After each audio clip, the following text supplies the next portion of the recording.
faded into discontent. The desire for change in an election that many feel holds hope beyond it being just the first democratic polls was quelled with the additional 10-day delay following a fire at the Electoral Commission warehouse last week. Millions of ballot papers for Kinshasa polling stations destroyed.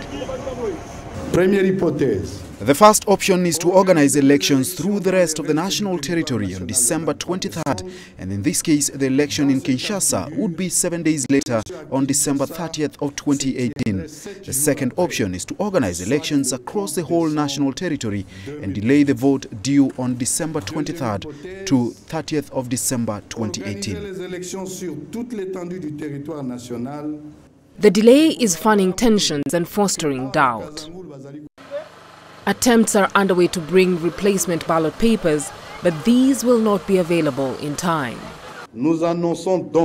5 million ballots were ordered, and the first lot, comprising 1 million, arrived on Wednesday, December 19, 2018. The last lot won't arrive until the evening of Saturday, 22nd December 2018. We therefore announced that the presidential, legislative, national and provincial votes will take place on December 30th, 2018. Violence and chaotic preparations in the DRC have raised fears of a repeat of the trouble that marred the 2006 and 2011 polls. The delay marks the latest twist in a 2-year-old saga that has plunged the Central African country into a political crisis and sparked deadly clashes in the DRC's troubled journey to elect a successor to President Joseph Kabila. Beryl Oro, CGTN.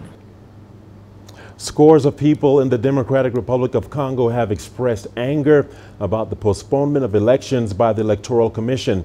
The head of the electoral body, Richard Nta, announced that the polls initially slated for Sunday will be pushed to the 30th of December because of a delay in replacing election materials that got burnt in a fire last week. We have the reactions from the capital, Kinshasa. We will invoke Article 64 of our Constitution, which grants us the right to defeat any individual who wants to seize power by force. They waited for 3 days to the elections to announce the postponement. That's unheard of. It's a big shame to our country. First of all, you heard that there was a storage place belonging to Seni which were burned. They claimed that they had almost 8,000 voting machines which were destroyed. So I don't see how they can replace all those machines overnight. All right, let's take a look more at news making headlines today. The Ebola outbreak is said to be among the reasons given for the postponement of the elections in the Democratic Republic of Congo. The virus has so far claimed 278 lives as the outbreak continues, along with political tensions.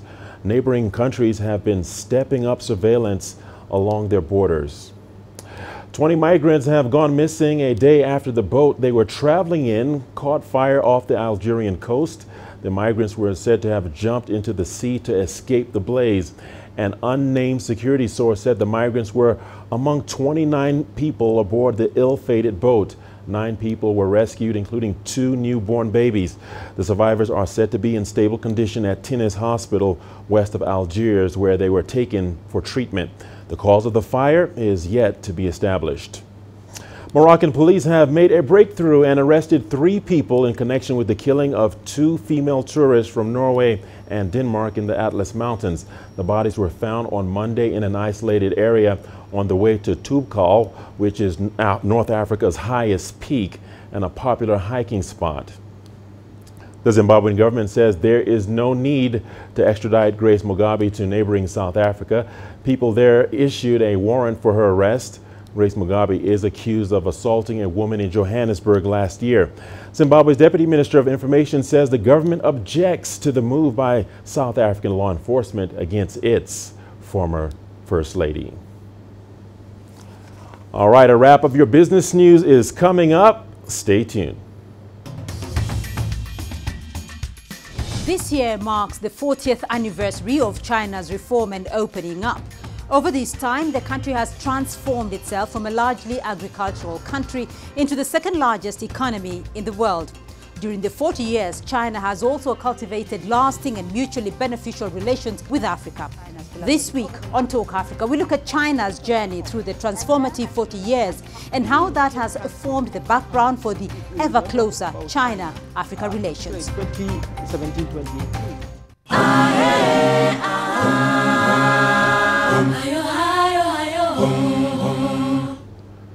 And now for a look at business news making headlines today. The African Free Trade Area has received a $3.4 million boost from the UN's Economic Commission for Africa, as well as the European Union. Now, Nigeria is tapping into its gold deposits for more revenue, and Liquid Telecom is ready to bring you the long-awaited 4G network, and it comes with a hefty price tag. Let's take a look.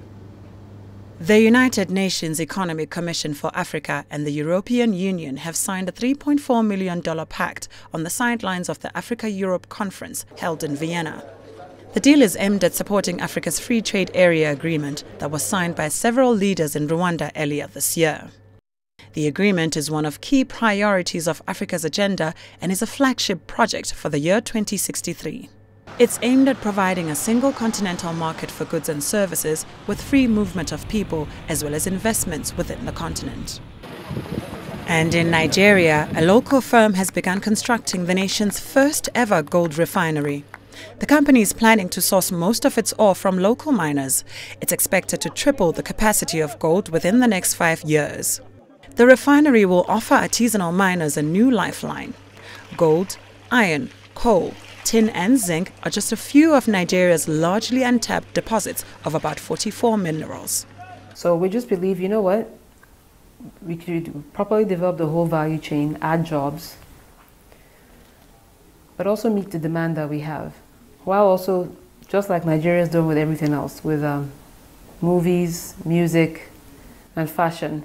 We're sure for the rest of Africa and anywhere else, we think we have good taste and a good eye. We're sure we can produce something the rest of the world would want. And lastly, South Africa's Liquid Telecom is planning to establish a multi-billion-dollar 4G network in the country. The network will provide wholesale open access roaming services to network operators starting from early 2019. The firm acquired Nta from Tata Communications in February last year and has been investing heavily across the continent, where it operates Africa's largest independent fiber network. Liquid Telecom is linked to more than 600 towns in 13 countries across the continent. CGTN. And that'll do it for this edition of Africa Live. Remember, you can send your feedback to the contacts on the screen and follow us on digital media platforms. For the team, I'm Richard Nta saying thank you so much for watching, and we will be right back here same time tomorrow. Till then, take care.